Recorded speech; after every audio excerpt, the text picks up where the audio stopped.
She's only vocal when she's waking me up at 4 a.m. in the morning. And if I try and comfort her, she then runs off and meows at a far corner of the room to get me out of bed. Other than that, she's not actually very vocal. She's very, very chilled out, very relaxed. Having closed the garden for her, there's a cat flap which she's learned to use, which is incredible, so she can go out and enjoy that space. You don't need to do very much with a blind cat. Once she knew where her food was, she knew where her food was. I showed her the litter box once, and I think the first time she kind of wandered around and I could tell she was looking for it, so I just steered her in the right direction. After that, she had it. It's almost like they make a mental map of their surroundings and they just learn the place by heart.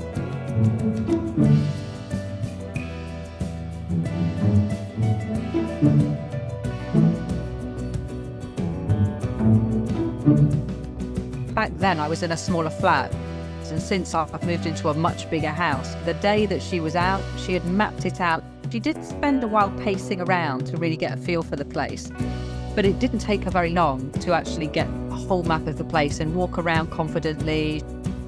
She would run, she would play, she would jump up on the sofa.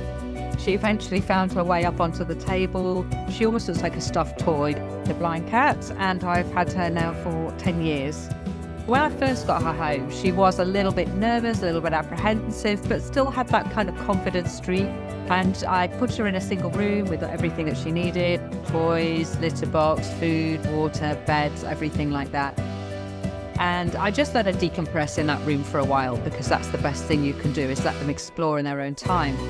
And I went in, she'd eaten all the food, she'd had a good scratch of the scratching post, and she was wandering around, and she just sat in the middle of the floor and sort of, I want to say, looked at me, almost give me that message of, yes, I'm home and I'm the queen.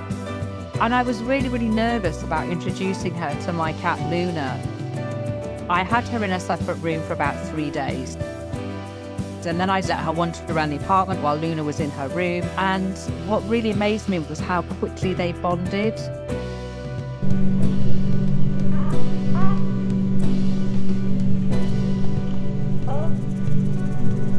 So I've made some really nice friends in the cat community on social media. I get involved in animal rescue myself. I try and raise funds for our local volunteer group and help where I can, which is really magical to us.